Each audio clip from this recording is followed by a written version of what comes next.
नमस्कार दोस्तों, स्वागत है। आज मैं आपको ऐसी कहानी सुनाने वाला हूं कि अगर आपने ये कहानी शुरू से अंत तक सुन ली तो आज के बाद कभी भी तुम्हारे मन में गंदे विचार कभी भी नहीं आएंगे। ये हमारा वादा है। तो चलिए कहानी को शुरू करते हैं। यह कहानी शुरू होती है जब एक बड़े प्रदेश का राजकुमार अपना राजमहल सब कुछ त्याग कर बौद्ध संघ में शामिल हुआ। शुरुआती दिनों में नए भिक्षु ध्यान करना सीखते। इसके साथ साथ गौतम बुद्ध उन्हें भिक्षा मांगने भेजते ताकि भिक्षुओं का अहम कमजोर हो और उनका व्यवहार विनम्र हो जाए। संघ में आने के कुछ समय पश्चात राजकुमार भी भिक्षाटन पर जाने लगा। शुरू शुरू में सब ठीक था, लेकिन कुछ ही दिनों में घटना घटी जिस कारण राजकुमार विचलित हो गया और उसने भिक्षाटन पर जाने से मना कर दिया। भिक्षाटन का नियम था कि भिक्षु केवल 2 घरों में भिक्षा मांगते और नहीं मिलती तो आश्रम वापस आकर जल ग्रहण करते। एक बार राजकुमार भिक्षु नगर में भिक्षा मांगने निकला और दोस्त सहयोग से भिक्षा नहीं मिली। शुरू में राजकुमार भिक्षु को निराशा हुई, लेकिन कुछ ही पलों में उसका मन शांत हो गया, जैसे कुछ हुआ ही ना हो। बिना प्रयास के आज भिक्षु बड़ा प्रसन्न था। उसने लौटकर गौतम बुद्ध से कहा, आज मुझे भिक्षा प्राप्त नहीं हुई, लेकिन मेरा मन शांत है। ना किसी विचार ने मुझे परेशान किया। गौतम बुद्ध भिक्षु की सारी भावनाएं समझ रहे थे। तथागत ने कहा, अच्छी बात है, अब तुम कल महल की तरफ भिक्षा मांगने जाना। भिक्षु ने आज्ञा का पालन किया और अगले दिन भिक्षा मांगने निकल गया। कुछ देर बाद जब भिक्षु महल के आगे से गुजरा तो उसे अपना महल याद आ गया कि कैसे वह ऐशो आराम का जीवन जीता था। भिक्षु ने सोचा, महल में खाने को स्वादिष्ट पकवान मिलते और सेवा करने को कई नौकर होते और सभी प्रकार के सुख मिलते। ऐसा सोचते सोचते भिक्षु के मन में इच्छा हुई कि आज बढ़िया भोजन मिल जाए। तभी भिक्षु सचेत हो गया कि यह सब अतीत की स्मृतियां हैं और मैं केवल इन्हें देख रहा हूं। पुरानी यादों के ताजा होने से मन में कुछ इच्छाएं प्रकट हो रही हैं। यह भी मैं केवल देख रहा हूं। अगर मैं इन शारीरिक इच्छाओं को पूरी करने की लालसा रखूं तो मैं मन की शांत और यह जागृत अवस्था खो दूंगा। भिक्षु ने महसूस किया कि जब जब हम स्वयं को 2 कदम आगे ले जाते हैं, चेतना का स्तर ऊपर उठाते हैं, तब तब मन इस प्रकार के खेल खेलता है। जब हम मन को शांत करने लगते हैं तब मन हमें बेचैन करने की पूरी कोशिश करता है। भिक्षु यह सोचकर बहुत खुश हुआ, क्योंकि आज उसने आत्मचिंतन से मन के बारे में गहरी समझ और सूक्ष्म दृष्टि प्राप्त कर ली। भिक्षु ने आश्रम आकर गौतम बुद्ध को सारी बात बताई और कहा, तथागत, आज मुझे आपकी कृपा से सूक्ष्म दृष्टि प्राप्त हुई। मन हमें बार बार इच्छाओं में उलझाना चाहता है। महल को देखकर मुझे भी पुराने सुखों का स्मरण हो आया, लेकिन आज भी विचार मुझे छू नहीं पाए। गौतम बुद्ध ने कहा, अच्छी बात है, कल नगर की दक्षिण दिशा में जाना, वहां एक हवेली है, वहां मन और विचारों पर उपदेश देकर आना। भिक्षु बहुत खुश हुआ। आज वो जल्दी जल्दी चल रहा था, क्योंकि वो उपदेश देने जा रहा था। पर दोस्तों, इस बार की यात्रा भिक्षु पर भारी पड़ने वाली थी। कुछ ही देर में भिक्षु हवेली पहुंचा और भिक्षा के लिए आवाज लगाई। आवाज सुनकर एक सुंदर युवती बाहर आई। भिक्षु ने सोचा कि इस युवती की सुंदरता को देखकर मेरे मन में कोई विचार नहीं आना चाहिए, क्योंकि मेरा यहां आने का प्रयोजन तो इसको उपदेश देना है। युवती ने भिक्षु को प्रणाम किया और कहा, आइए पहले भोजन ग्रहण कीजिए। भिक्षु ने भोजन किया, फिर सोचा कि उपदेश देने से पहले थोड़ा आराम कर लेता तो अच्छा होता। भिक्षु ये सब सोच ही रहा था। इसी बीच युवती ने कहा, श्रीमान, आपने अभी अभी अन्न ग्रहण किया है, अब थोड़ा आराम कर लीजिए, फिर उपदेश शुरू करना। यह सुनते ही भिक्षु सतर्क हो गया। जो योजना वह मन में बना रहा था, यह महिला वह सब बिन बताए करती जा रही थी। भिक्षु ने सोचा, यह सब संयोग है। यहां लोग भोजन के बाद आराम करते होंगे। फिर भिक्षु आराम करने लेट गया और विचार करने लगा कि महिला कितनी समझदार है और इसकी सुंदरता बेजोड़ है। अगर मैं राजकुमार होता तो ऐसी ही स्त्री के साथ विवाह करता। भिक्षु के मन में ऐसे ही कुछ विचार चल रहे थे। इतने में युवती फिर से आई और बोली, अगर आप राजकुमार होते तो मुझे उपदेश कैसे रहते? भिक्षु जी, आप तो मुझे उपदेश देने आए थे ना?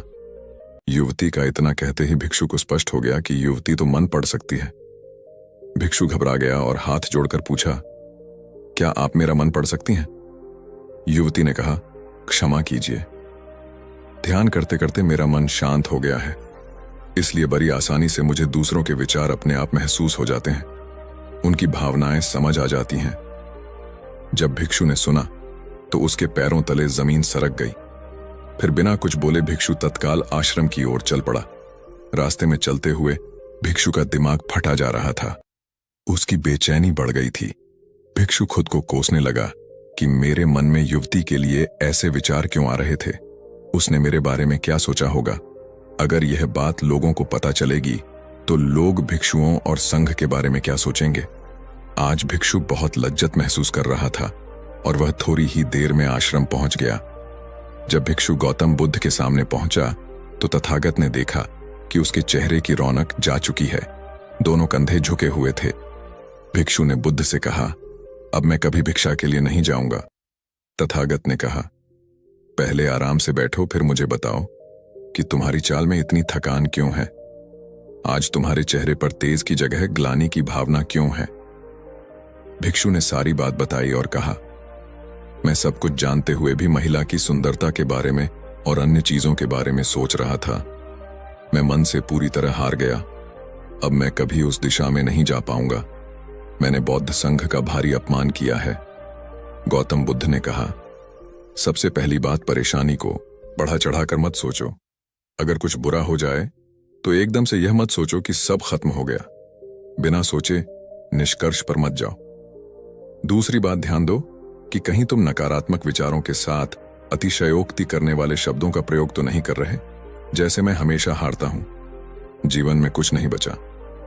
मैं मन से पूरी तरह हार गया। मेरे साथ कोई नहीं है, क्योंकि ऐसा करने से मन अति भावुक और विचलित हो जाता है और नकारात्मक विचारों के चक्र में फंसा रहता है। तथागत के शब्दों से राजकुमार भिक्षु के मन को सांत्वना मिली। भिक्षु ने पूछा, अगर मैंने अपने मन को जीत लिया था तो फिर मन ने मुझे परेशान क्यों किया। गौतम बुद्ध ने कहा, सबसे पहले यह समझो कि विचार पैदा कैसे होते हैं। पहले बाहर कुछ हुआ, फिर उस घटना के प्रति अंतर्मन ने प्रतिक्रिया की। इस कारण शरीर में भावना या सनसनी पैदा हुई। फिर इस सेंसेशन या फीलिंग के प्रति तुम्हारे सचेत मन ने यानी कॉन्शियस माइंड ने प्रतिक्रिया की। इस आखिरी स्टेप को हम विचार कहते हैं। भिक्षु ने पूछा, हमको परेशान करने की विचारों में इतनी शक्ति आती कहां से है। गौतम बुद्ध कहते हैं कि हम खुद विचारों को यह शक्ति प्रदान करते हैं। जब आप जजमेंट एंड सही गलत के टैग लगाकर विचारों को देखते हो तो उनके प्रति रिएक्ट करने लगते हो। एक विचार के साथ अन्य विचार भी सोचने लगते हो।